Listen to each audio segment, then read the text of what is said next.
രാഹുൽ മാങ്കൂട്ടം MLA-ക്കെതിരെ വീണ്ടും ശബ്ദരേഖ പുറത്തു വന്നിരിക്കുന്നു. ഏതായാലും തദ്ദേശ തെരഞ്ഞെടുപ്പും ശബരിമലയിലെ സ്വർണ്ണമോഷണവും ഒക്കെ കൊണ്ട് ഇത്രയും വലിയ ഒരു പ്രതിസന്ധിയിൽ ഭരണപക്ഷം നിൽക്കുമ്പോൾ ഇങ്ങനെയുള്ളൊരു വിഷയം CPM-ന് അത്യാവശ്യമാണ്. അതുകൊണ്ട് തന്നെ അവർ തീറ്റിപ്പോറ്റുന്ന മാധ്യമങ്ങൾ തക്ക സമയത്ത് എടുത്തു പ്രയോഗിച്ചു എന്നൊരു വർത്തമാനവും കൂടി കേരളം ചർച്ച ചെയ്യുകയാണ്. പക്ഷേ ഈ വിഷയത്തിലെ ശരിയും തെറ്റും അറിഞ്ഞേ മതിയാകൂ. കാരണം മാസങ്ങളോളമായി ഇങ്ങനെ ഇട്ടലക്കുന്ന ഈ വിഷയം മലയാളികളുടെ മനസ്സിനെ വല്ലാതെ വേദനിപ്പിക്കുകയും ചിന്തിപ്പിക്കുകയും ചെയ്യുന്ന ഒന്നാണ്. ഒരു MLA-യെ ഇങ്ങനെ പൊതുമധ്യത്തിൽ താറടിച്ച് കാണിക്കാനോ അല്ല MLA നടത്തിയ തെറ്റുകളാണോ ഇത് ചർച്ചയാകുന്നത് എന്നറിയേണ്ട ബാധ്യത അല്ലെങ്കിൽ ഉത്തരവാദിത്തം വോട്ട് ചെയ്ത് ജയിപ്പിക്കുന്ന മലയാളികൾക്ക് ഉണ്ട്. അതുകൊണ്ട് തന്നെ രാഹുൽ മാങ്കൂട്ടത്തിൽ വിഷയത്തിൽ 3 മാസത്തോളമായി പറഞ്ഞുകൊണ്ടിരിക്കുന്ന കാര്യങ്ങൾ വീണ്ടും കേരള പൊതുസമൂഹത്തിലേക്ക് വന്നിരിക്കുന്ന ഒരു സാഹചര്യത്തിൽ അതിൻ്റെ സത്യം അറിഞ്ഞേ മതിയാവുകയുള്ളൂ. മാസങ്ങളോളം ഒരാളെ പരാതിയോ കേസോ ഇല്ലാത്തൊരു സംഭവത്തിൻ്റെ പേരിൽ ഇങ്ങനെ ക്രൂശിക്കുക, പ്രതിഷേധിച്ചവർ എല്ലാവരും പിന്മാറി പോയിട്ട് പോലും പരാജയപ്പെട്ടു എന്നാകുമ്പോൾ മറ്റൊരു വിഷയവുമായി വരിക, ഇതിലെ സത്യം അറിഞ്ഞ് കുറ്റക്കാരെ ശിക്ഷിക്കുക തന്നെ വേണം.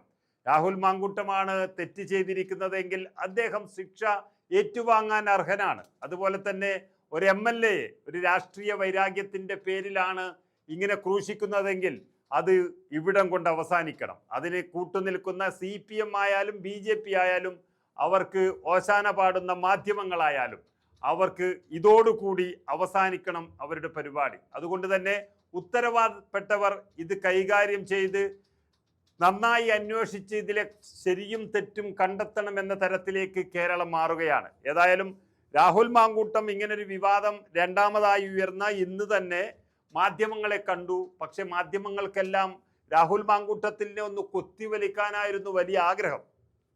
അതുകൊണ്ട് തന്നെ മാങ്കൂട്ടത്തിനെതിരെ വലിയ വലിയ ചോദ്യങ്ങൾ, അദ്ദേഹത്തിൻ്റെ അസ്തിത്വവും വ്യക്തിത്വവും ചോദ്യം ചെയ്യുന്ന തരത്തിലേക്കുള്ള ചില ചോദ്യശരങ്ങൾ മാധ്യമങ്ങൾ ഉന്നയിക്കുകയുണ്ടായി.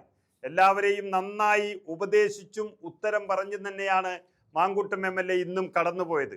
എല്ലാം നിയമത്തിൻ്റെ മുന്നിൽ തെളിയിക്കുമെന്നും ഉത്തരം പറയേണ്ടത് മാധ്യമങ്ങളോടല്ല അത് നീതിന്യായ വ്യവസ്ഥയോടെയാണെന്ന് അദ്ദേഹം പറഞ്ഞ് ഇന്ന് അവസാനിക്കുമ്പോൾ ഇനി വരാനിരിക്കുന്നത് മാങ്കൂട്ടത്തിനെതിരെ കൈപോക്കിയവർക്കുള്ള ശിക്ഷയോ അല്ലെങ്കിൽ മറുപടിയോ എന്നതിനപ്പുറം തന്നെ എല്ലാം സത്യം തെളിയിക്കേണ്ടുന്ന ഒരു ബാധ്യത കൂടി കേരളത്തിൻ്റെ ജനപ്രതിനിധി എന്നുള്ള നിലയിൽ രാഹുൽ മാങ്കൂട്ടത്തിനുമുണ്ട്. ഏതായാലും അദ്ദേഹത്തിൻ്റെ വാക്കുകൾ നമുക്ക് കേട്ടു നോക്കാം.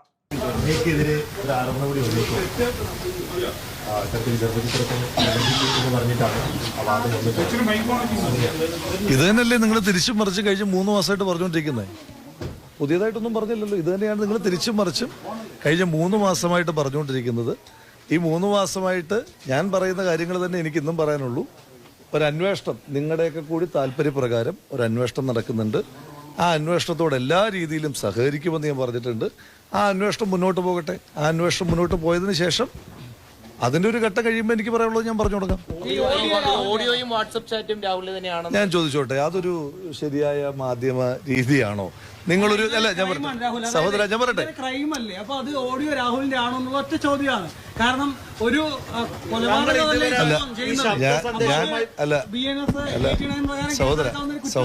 സഹോദര അങ്ങ് വ്യഗ്രത കാണിക്കണ്ട. നിങ്ങൾ എന്റേതാണെന്നും പറഞ്ഞ് നിങ്ങൾ ഒരു വോയിസ് കൊടുക്കുന്നു. ആ കൊടുക്കുന്നതിന് മുമ്പ് നിങ്ങൾ എന്നോട് വിളിച്ചിട്ട്, സാധാരണ മാധ്യമ പ്രവർത്തനം അങ്ങനെയാണെന്ന് ഞാൻ മനസ്സിലാക്കുന്നത്, നിങ്ങൾ ഇതിങ്ങനെ ഒരു വോയിസ് ഞങ്ങളുടെ കിട്ടിയിട്ടുണ്ട്, ഈ വോയിസ് നിങ്ങളുടേതാണോ എന്ന് എന്നോട് ചോദിച്ചതിന് ശേഷം നിങ്ങളത് കൊടുക്കുന്നതിനകത്ത് എനിക്ക് മനസ്സിലാക്കാം. നിങ്ങൾ ഒരു വോയിസ് എൻ്റേതാണെന്നും പറഞ്ഞ് എൻ്റെ ചിത്രം ഉൾപ്പെടെ വെച്ച് കൊടുത്തതിന് ശേഷം പിന്നെ അത് എന്നോട് എന്റേതാണോ എന്ന് ചോദിക്കുന്നതിന്റെ ആധികാരിക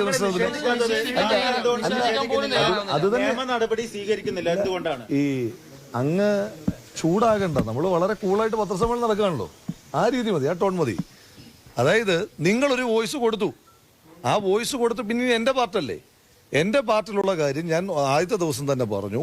ഈ അന്വേഷണം മുന്നോട്ട് പോയതിന് ശേഷം ഒരു ഘട്ടം കഴിയുമ്പോൾ എനിക്ക് എപ്പോഴാണോ അതിൻ്റെ ബാക്കി കാര്യങ്ങൾ ആഡ് ചെയ്യാനുള്ളത് ആ സമയത്ത് ഞാൻ ആഡ് ചെയ്യുകയും എനിക്ക് നിയമപരമായി മുന്നോട്ട് പോകാനുള്ള അവകാശം രാജ്യത്തുണ്ടല്ലോ.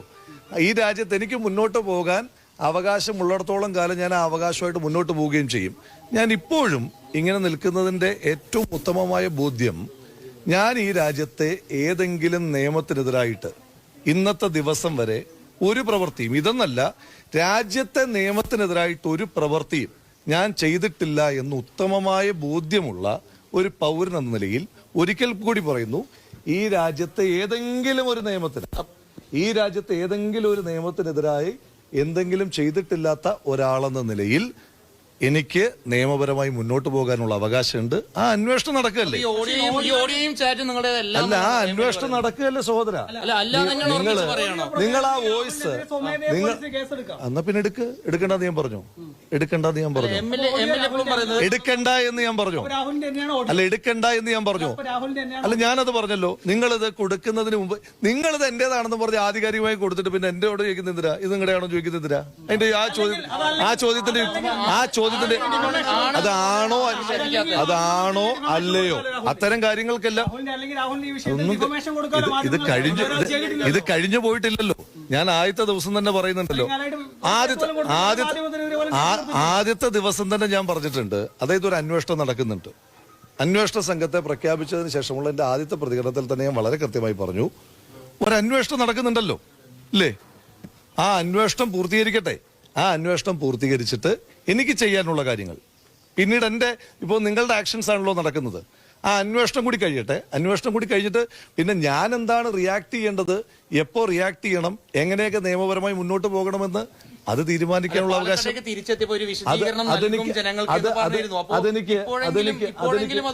ഞാൻ കൃത്യമായി പറഞ്ഞല്ലോ. നിങ്ങൾ പറയുമ്പോഴല്ലല്ലോ ഞാൻ വിശദീകരണം തരുന്നത്. അന്വേഷണം, ഞാൻ ഇപ്പോഴും പറയുന്നു, ഈ അന്വേഷണം മുന്നോട്ട് പോകട്ടെ. അന്വേഷണത്തിൽ ഞാൻ തീരുമാനിച്ച, അല്ലെങ്കിൽ ഞാനുമായി ബന്ധമുള്ള ആളുകൾ തീരുമാനിച്ച, നിയമവിദഗ്ധരുമായി ആലോചിച്ചപ്പോൾ തീരുമാനിച്ച ഒരു ഘട്ടമുണ്ട്. ആ ഘട്ടം കഴിയുമ്പോൾ എനിക്ക് പറയാനുള്ളത് ഞാൻ പറഞ്ഞു തുടങ്ങും.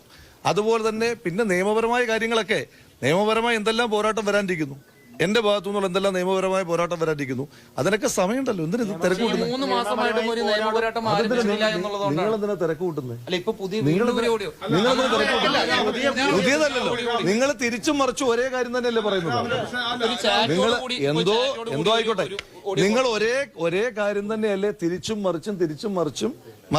ഇപ്പൊ ഈ ഓഡിയോ വന്നതിന്റെ ഉദ്ദേശ ലക്ഷ്യം എന്താണ് ഇപ്പൊ വന്നത്? അത് ആർക്കും മനസ്സിലാകാത്ത, ഇതാർക്കും ഗൂഗിളെ ഇതാർക്കും ഇനി അല്ല, ഞാൻ എന്ത് ചെയ്യണം നിങ്ങൾ പറയുന്നേ? ഞാൻ എന്ത് ചെയ്യണം നിങ്ങൾ പറയുന്നേ?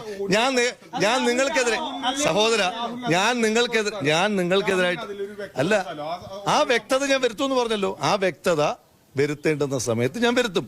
നിങ്ങൾ എന്നോട് ചോദിക്കാതെ, സാധാരണഗതിയിൽ ഞാൻ പഠിച്ചിട്ടുള്ള, ഞാൻ മനസ്സിലാക്കിയിട്ടുള്ള മാധ്യമ പ്രവർത്തനം എന്ന് പറയുന്നത് ഇത്തരത്തിൽ ആരെ പറ്റിയെങ്കിലും, ഇപ്പൊ ഗൂഗിളിന്റെ ഇതെന്ന് പറഞ്ഞിട്ട് എന്തെങ്കിലും എൻ്റെ കയ്യിൽ കിട്ടി, അത് ഗൂഗിളിൻ്റെതാകാം ആകാതിരിക്കാം, കിട്ടിക്കഴിഞ്ഞാൽ ആ ഗൂഗിളിന്റെ സേ കൂടി എടുക്കണം എന്നുള്ളതാണ് ഞാൻ മനസ്സിലാക്കിയിട്ടുള്ള മാധ്യമ പ്രവർത്തനം. ആ സേ എടുക്കാതെയല്ലേ നിങ്ങൾ ആധികാരികമായി എന്റേതാണെന്ന് പറഞ്ഞ് കൊടുക്കുന്നു. പിന്നെ എന്നോടെന്തിനാ ഇത് ചോദിക്കുന്നത്? ഇനി എന്റെ നിരപരാധിത്വം ഞാനൊരു കുറ്റവും ചെയ്തിട്ടില്ല എന്ന് ബോധ്യപ്പെടുത്തേണ്ടത് ബഹുമാനപ്പെട്ട നീതിന്യായ കോടതിയിലാണ്, മാധ്യമ കോടതിയിലല്ല. നീതിന്യായ കോടതിയിൽ എന്റെ നിരപരാധിത്വം വളരെ കൃത്യമായി ഞാൻ ബോധ്യപ്പെടുത്തും. ബോധ്യപ്പെടുത്തിയതിനു ശേഷം എനിക്ക് ജനങ്ങളോട് കമ്മ്യൂണിക്കേറ്റ് ചെയ്യാൻ ഒരുപാട് മാധ്യമങ്ങളുണ്ടല്ലോ, ഒരുപാട് സോഴ്സ്, മാധ്യമങ്ങൾ എന്ന് പറഞ്ഞാൽ മാധ്യമ സ്ഥാപനമല്ല ഉദ്ദേശിച്ചത്, ഒരുപാട് മീഡിയ സോഴ്സസ് ഉണ്ടല്ലോ. ഞാൻ ജനങ്ങളോട് കൃത്യമായി എനിക്ക് പറയാനുള്ള കാര്യങ്ങൾ കമ്മ്യൂണിക്കേറ്റ് ചെയ്യും.